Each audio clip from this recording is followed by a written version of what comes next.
This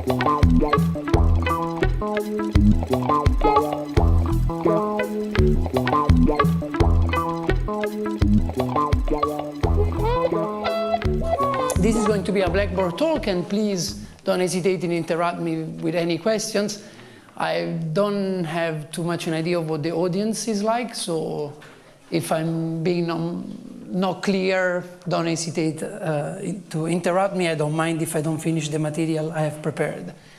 So the title would be Geometry from Spin Network States.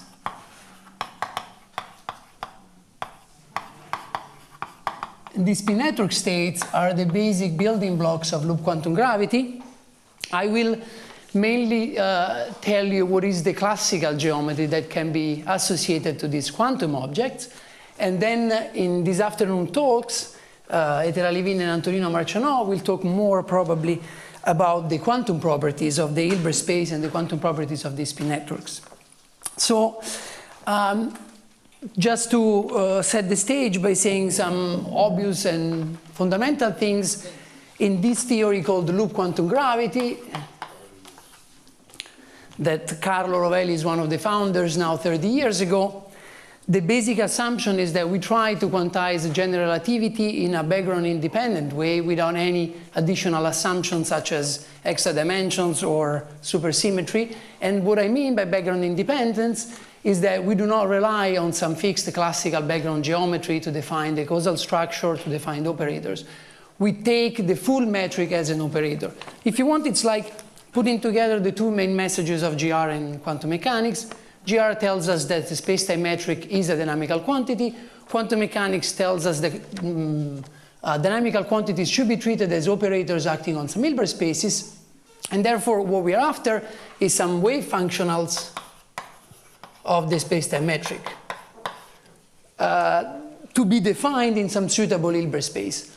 Just to be a little bit more precise, here I actually don't mean the old space-time metric, but just some induced metric on a three-dimensional slice. Why? Because what we have in mind is something like a canonical quantization, at least to begin with, and therefore I first need to introduce a canonical version, as in Hamiltonian version of general relativity. So if you want, I should think of this wave functional. What I would like to do is the analog for general relativity of the basic first step of quantum mechanics. Let's say I take this standard phase space with their Poisson brackets, and then as a physicist by quantization, I will look for a realizations in terms of some wave functions on an Hilbert space with Poisson brackets replaced by commutators. So what would this look like in the case of GR? Well, first thing is that I need to know what is the classical phase space of GR. So in case you're not familiar with this, let me just briefly remind you. You have the space-time manifold with some metric G mu nu associated to it. And then we take a foliation of M. We assume some hyperbolic structure of sigma for reasons that has to do with the initial value problem. And typically we assume sigma to be space-like. And then we have two structures associated with this hypersurface. One is the induced metric, and the other one is the extrinsic curvature. And it is a result that dates back to the late 50s, that these form a canonically conjugated pair. So this would be some symmetrized Kronecker delta, and then there would be a Dirac delta for the hypersurface. So that's an old result from general relativity, and so initially people thought, okay, then we should look for some suitable Hilbert space in which we can talk about wave functionals of the 3D metric and then associate operators with this fundamental algebra. This program was tried for many, many years. Bryce DeWitt was one of them that was the more strongly pushing for it, but it never succeeded for difficulties with building an Hilbert space, with defining an analog of the Lebesgue measure for integrating over the space of 3 metrics up to diffeomorphisms. So the key advantage at the roots of loop quantum gravity is a change of variables. from this metric and extrinsic curvature to, maybe here I don't have enough. Okay, let me just rewrite here again. So we have this is the canonical pair in GR. The change of variables is to a new set of variables which are exactly the same, a connection and a conjugated electric field, which are exactly the same of an SU2 gauge theory, if you want, in the sense that A is the space index and I goes from 1 to 3, so this A is an SU2 connection in the, yes? Can you write a little bigger? I can write bigger. So this is too small? Yeah. Okay. Yeah, okay. Sure. So how do we do this change of variables? It might get uglier, I apologize. So this again will be just canonically conjugated variables. So the Poisson bracket will look like this. How do we do this change of variables? So first of all, this object, this electric field, is just related to the triad. Sorry, it's called the triad, and it's just related to the metric, the induced metric, as follows. So if you're familiar with the tetrad formalism, you will recognize right away this expression. This is the equivalent of the tetrad definition, but just for the space part of the metric. So I introduced this triad, which is the sort of the square root of the metric, and then this conjugated variable is the inverse of this 3 by 3 metric. That's why the indices are upside down. And the connection is built out of the extrinsic curvature, contracting it with this triad. I can raise and lower these internal indices for free. Plus, what makes it really an SU2 connection is the fact that I use the induced part of the space-time connection, of the space-time Levi-Civita connection, which I can build from E. These canonical transformations actually is, as there's a one-parameter family of such canonical transformations. This parameter, let me call it gamma, it's called the Mirzi parameter. And more than a parameter, what it really is, it's a coupling constant, because to be honest, I slightly cheated in the sense that when I switched from these variables to these variables, I also switched from a second order action principle to a first order action principle. And the action principle, the Einstein-Hilbert action, right. The Einstein-Hilbert action, which you might be familiar with, is just an action principle for the metric. But already back in the 20s, I think Palatini had shown that you can take the metric and the fine connection as independent variables, so that here you have the Riemann tensor built out of gamma and then contracted with G, and this will give you the same equations of motion. But if G and gamma are independent to begin with, then there is a second invariant I can write at lowest order, which is the contraction of the Riemann tensor with the Levi-Civita pseudo tensor. And gamma is just the coupling constant in front of this term, if you want. So apart from this parameter and this subtlety here, which becomes important in the presence of torsion, for instance, when fermions are coupled to the theory, classically, the two theories are, so if there are no fermions, no torsion, the two theories are classically equivalent. Okay, so I said this is like an SU2 gauge theory, but there is a big difference, so like. What is the big difference is that if I were to now quantize this in an SU2 gauge theory, I could define the Hilbert space using a Gaussian measure, in which I use the background Minkowski metric to contract the fields to define the Gaussian measure. I cannot do that in the case of my construction of Revue quantum gravity, because I don't have any background metric that I can use. These fields define the metric. So the solution that Ashtekar, Lewandowski, Thiemann, and many other people working in this in the 90s found was that you can do a quantization of the system, and so look for wave functionals of a connection without invoking a background metric structure by using, so this will belong to some Hilbert space, by using a notion of cylindrical functions. So the Hilbert space, which will be an Hilbert space for connections modulo gauge transformations with respect to some measure, this Hilbert space is defined by cylindrical functions, which means that they depend on the connection only through one-dimensional integrals of the connection along a given path. So I'm going to introduce an holonomy. What is, I think, sometimes I hesitate. Physicists call this an holonomy. I'm not sure that mathematically it's also called an holonomy. But anyway, so this is some path order because the group is non-abelian, exponential of a line integral of this connection, one form. So the cylindrical functions, because they depend on A only through this one-dimensional sampling. This bypasses the problem of having a Gaussian measure, because now this object is in the group SU2.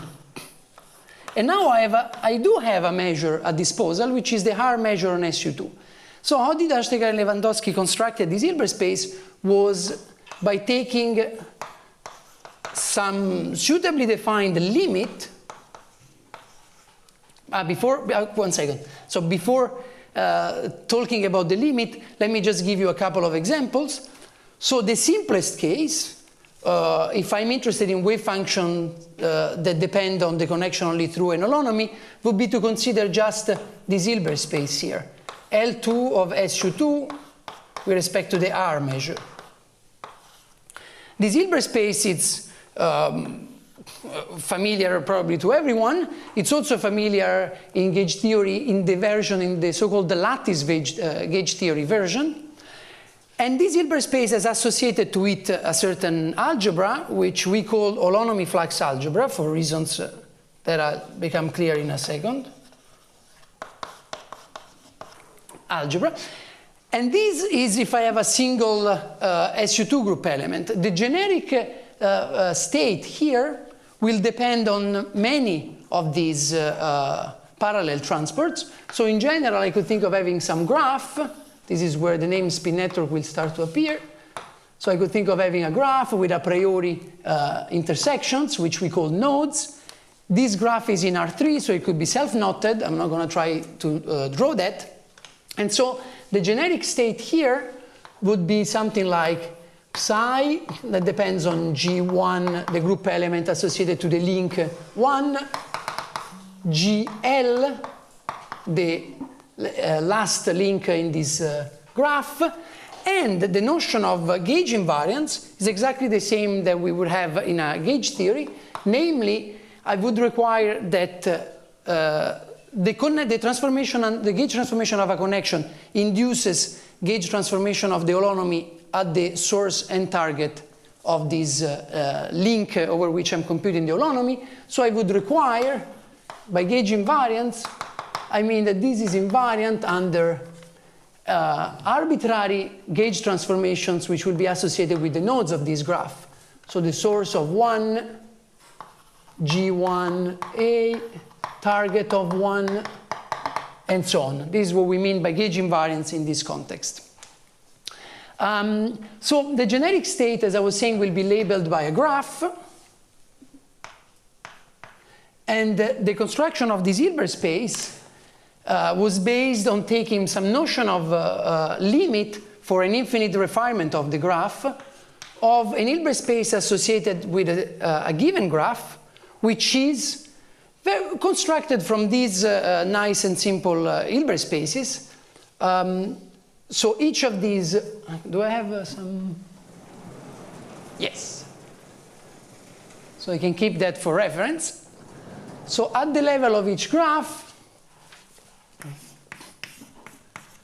gamma is what? Is some L2, which would be, now I'm going to write it in a way that is a little bit sloppy, a physicist's way of writing it. So I will have a copy, so it would be some tensor power of SU2 to the number of links of this graph divided by gauge invariance, which amounts to an action of SU2 at the nodes. And then it would be some R measure, as I said. So, I don't know, this Hilbert space might be already familiar to you from, for instance, as I was saying, from lattice gauge theory or for other situations in which it arises. In loop quantum gravity plays a central role because an orthonormal basis in this Hilbert space is provided by the spin networks.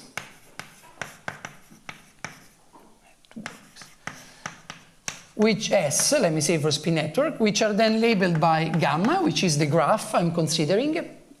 And then what? So let me step back 1 second and discuss again this basic Hilbert space here. There's only 2 things I want to say about it. So the first is that what is this basic holonomy flux algebra? So functions here would be functions of G, a group element of SU2, and a typical representation of the fundamental algebra is that the group element acts, there are 2 types of operators, which are group element operators and left invariant vector fields. And the group operators act by multiplication, and the right invariant vector fields, let me call them J, they act by right derivative in order to keep them left invariant. So the second thing I wanted to say, so this is the basic holonomy flux algebra. Why do we call it holonomy flux algebra? Because, well, this is an holonomy, and because this other vector, so this operator here corresponds to a quantization of E, which I don't have time to talk about it, but it corresponds to some flux of the gravitational field. The second thing I wanted to say is that there's a theorem called the Peter-Weil theorem that tells me that this Hilbert space decomposes into a sum of irreducible representations of SU2. Let me label those Vj times its dual. This is something that also I think everybody is familiar with. Therefore, a basis here will be labeled by these quantum numbers J. Now, how about the level, what happens at the level of the complete graph, not just this single building block on one link? I have a tensor product of many links, so I have tensor products of many of these guys, so that's easy. The only thing that I have to take into account is gauge invariance. So there's an application of the same Peter-Weil theorem at the level of the full graph, which tells me that now I will have a spin for each link. So this would be some tensor sum, is a sum of irreducible representations of spins associated with the links. And then what I have here, I can write it by an application of this theorem, which I will hopefully be able to give you more details. It will be a tensor product over the nodes of the graph of some node Hilbert space, where these node Hilbert space are just the invariants, the SU2 invariants.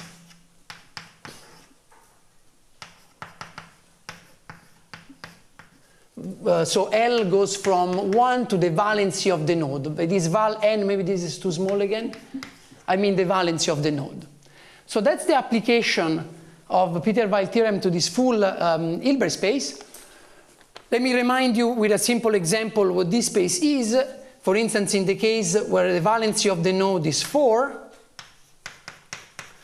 then this is just the tensor product of 4 spins, and I want the singlet because it's the invariant.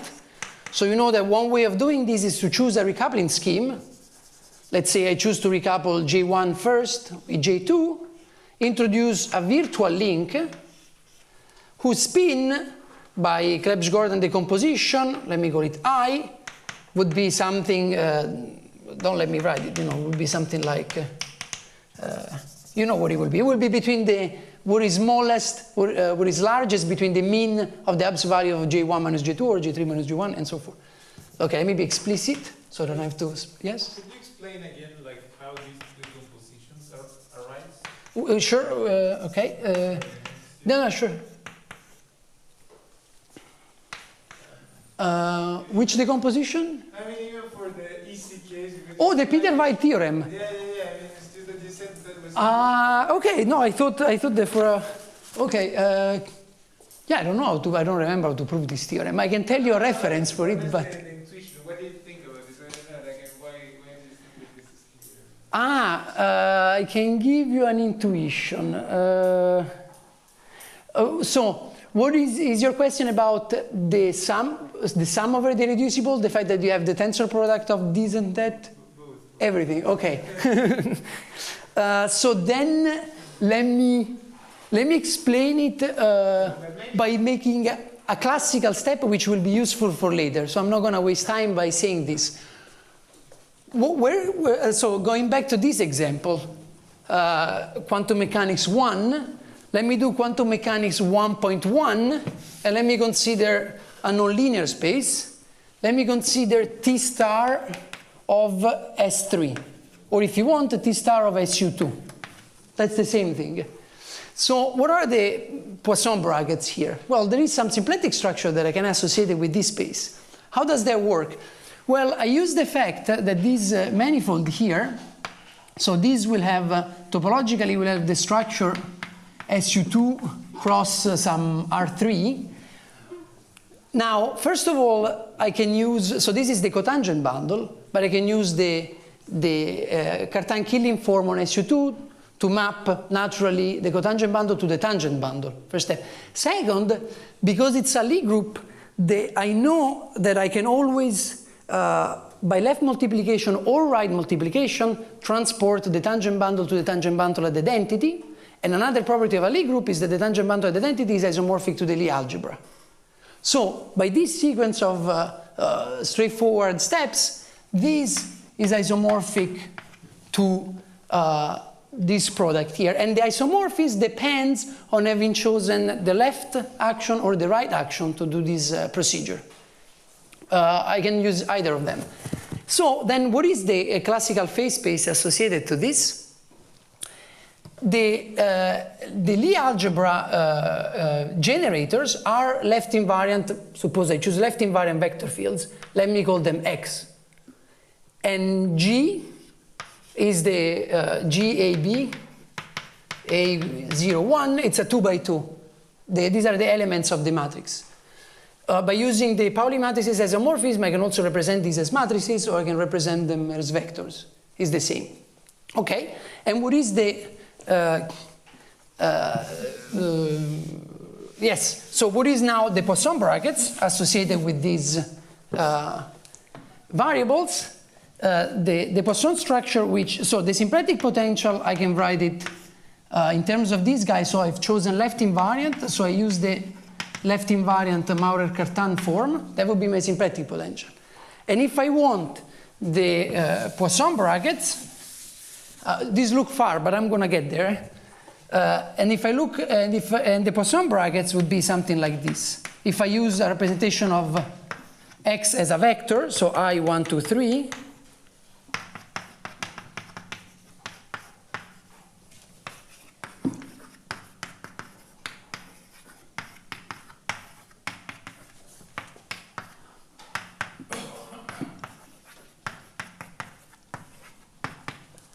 so here I could put any functions of g, and then this would be a right derivative. If I'm looking at linear functions like this, the right derivative is just the Pauli matrix itself. So this will look like something like this: g sigma I a b.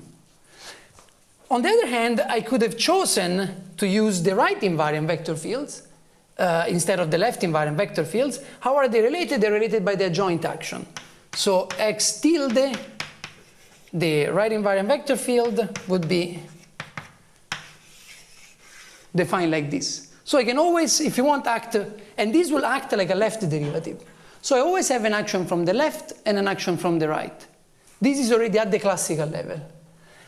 That's what this Peter-Weyl decomposition is capturing. the fact that I can always act from the left or from the right.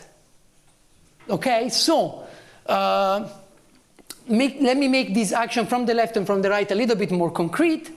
You know that these VJs, we can parameterize them as vectors. This vector space, I can find a basis, I call it JM. Are you familiar with this? Okay, well, maybe. Okay, well, okay, then well, just one more second. Then in that, then a basis here would be given by Wigner matrices.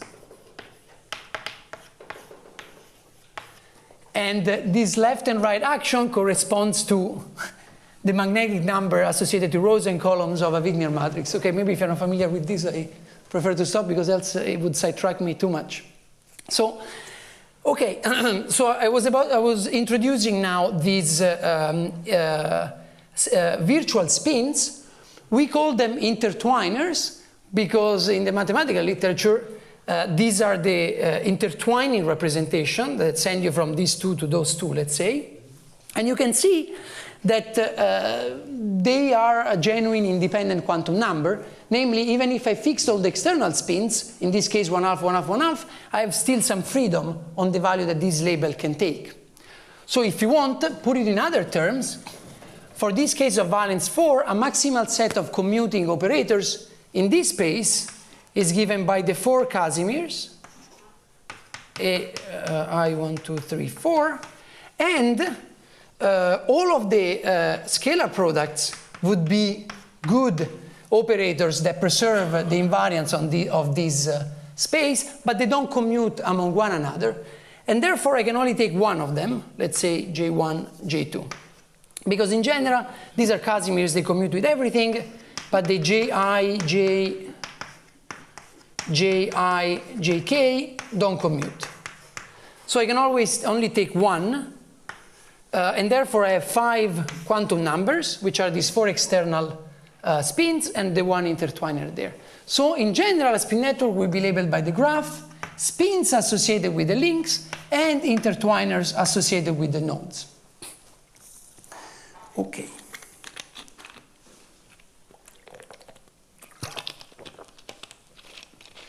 Most beautiful result from loop quantum gravity, basically the oldest. It's kind of sad to say that the oldest is still the most beautiful, but we are hoping to make more progress soon. But anyway, the biggest result is the fact that the geometric operators, which are built from the extrinsic curvature and the intrinsic, curvature and the intrinsic metric, have discrete spectra.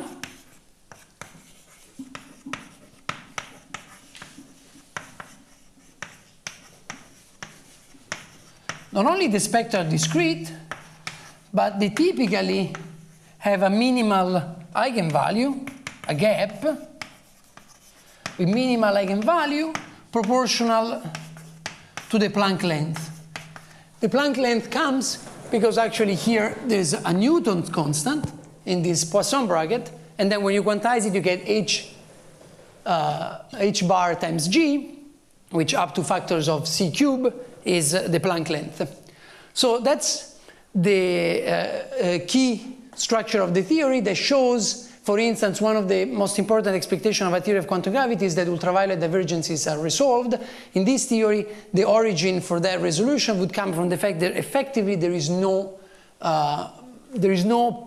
it's not possible to go to the infinite ultraviolet limit because at some point space-time itself becomes discrete. But be very careful, it becomes discrete in a quantum way. It doesn't become discrete in a classical way. I'm not saying that there really are just little Lego blocks out of which space-time is built, which would be a discretization, classical discretization. I'm saying just that the spectra are discrete. So this is like saying that I'm not saying that the spin of a particle is built out of just individual spinning tops of h bar half momentum. I'm just saying that the possibility of observing will be how do you say, that the spectra will be discrete, so we can only observe quantized intervals. Okay, so now for practical reasons, we often work with this individual spin network state at a fixed graph. So then the question that that I would like to answer or tell you what the result of the investigations were is what geometry can I associate to these spin network states. So there will be, let's say, some now h bar go to zero limit, some semi-classical geometry emerging. Why this is not just trivially going backwards, it's because I'm fixing the graph. And why am I fixing the graph? As I was saying, I'm fixing the graph for practical reasons, because although the theory is formally defined in that way, we don't know how to make calculations, for instance, of dynamical quantities in the continuum limit. For the time being, we're only able to do them at fixed graph. And therefore, the question is, how do we interpret them? Now, because I'm truncating the theory to a fixed graph, it's like I'm taking only a finite number of degrees of freedom. By loose analogy, imagine that I want to do QED with only a finite number of external legs. That's okay, I can still do interesting physics with it, but I'm not sampling all of the possible degrees of freedom of the theory, because that would require using an arbitrary number of photons and electrons. So then if this is a finite number of degrees of freedom out of GR that I'm describing, then it's impossible to think of it as some continuous matrix, because that would require infinite many degrees of freedom. However, I could try to interpret it as some discrete matrix or discrete geometries. And that's where I'm going next. So this semi-classical geometry will be some notion of discrete geometries. And this is what I would like to focus on. How do we extract geometries from these structures, which are just SU2 singlet states? So that might look like an interesting question per se, regardless of loop quantum gravity. So, as a first, as a preamble, let's say, what do we mean by discrete geometries? Tullio Regge in the 60s introduced a very nice structure to describe discretized Riemannian structures, and also pseudo-Riemannian, because you can do also with Lorentzian signature Regge calculus. How does that work? The main idea is that you chop the spacetime manifold into simplicial decomposition, and you assume that each simplex of your decomposition is intrinsically flat. So it's a piecewise flat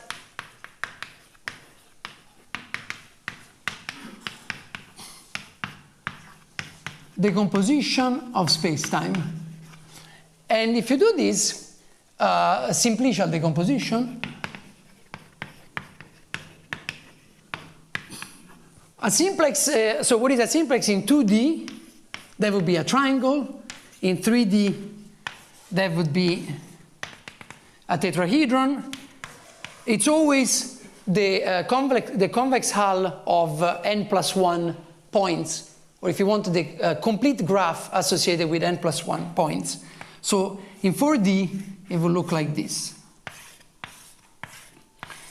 Why are these good building blocks? Is because these, when I take them to be locally flat, so this would be just locally R2, this is locally R3, locally R4, these simplices are uniquely characterized by their edge lengths. So the idea of Regge is that I replace G mu nu with a collection of edge lengths associated to this cellular decomposition, or this simplicial decomposition. And how do I define the curvature? So the Riemann tensor, well, I will define these in terms of what he calls deficit angles, which are associated to what he calls hinges. So if we are in 2D, I could imagine to stick many triangles one next to the other. If the sum of these internal 2D angles does not up to 2 pi, then I have a deficit angle. This structure cannot be, this cannot be glued to that one in flat R2. I need to either I embed it in R3, anyway we'll have some intrinsic curvature. So this would be defined as 2 pi minus the sum of, in this case, all the triangles around a vertex of the internal triangle, or the internal angles of that triangle at that vertex. How about 3D? Well, in 3D, this would be associated with edges. In 4D, it would be associated with triangles. And therefore, this formula would be the sum. These would be triangles. And this is the sum over all the simplices which are around the triangle. So this is very nice. I have a notion of metric. I have a notion of curvature, because these I can uniquely compute it out of the edge lengths. That should be clear. And I even have a notion of Regge action, which key point in the continuum limit reduces to the Einstein-Hilbert action.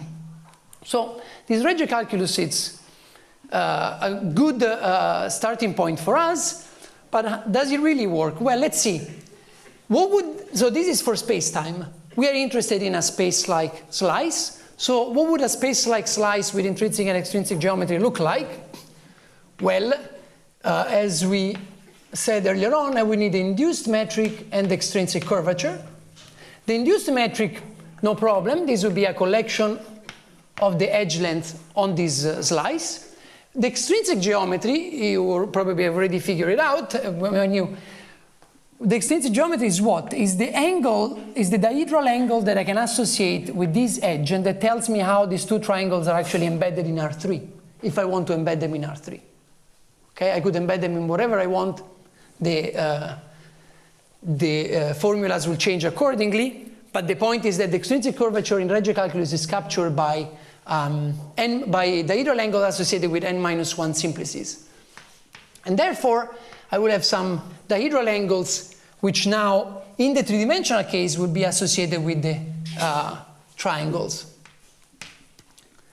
which are then those that I use to reconstruct the extrinsic curvature. So, in a first-order formulation, or in the canonical approach, if you want, x and p are independent variables to begin with, so I forget about the fact that the thetas are functions of the L. And then I ask, so how many are these variables? Because now I would like to tell you that unfortunately the answer is not as simple as Regge calculus for our quantum space up there. Because these variables would be how many? These variables would be, let's just do some combinatorics. Let's imagine sigma is closed, and so I've discretized it with some triangulation, delta 3. And Regge calculus tells me that to describe its intrinsic and extrinsic geometry, I need to give E, edge variables, plus T, the number of triangles, extrinsic curvature variables. How many would I have? Actually, I didn't make this calculation yet. Well, I have, at the quantum level, the dimensionality of that space is 3L minus 3N. So the classical limit would be twice as many, as usual. And now I have to look at the dual picture. So instead of these, what I have is 6.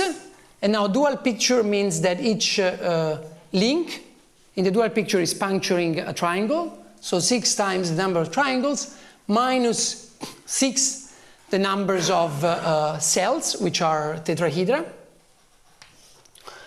And now you use the fact that you have every 2 triangles in a triangulation, you have 4 tetrahedra, so that this is 2 triangles plus twice the numbers of, cells. The number of cells.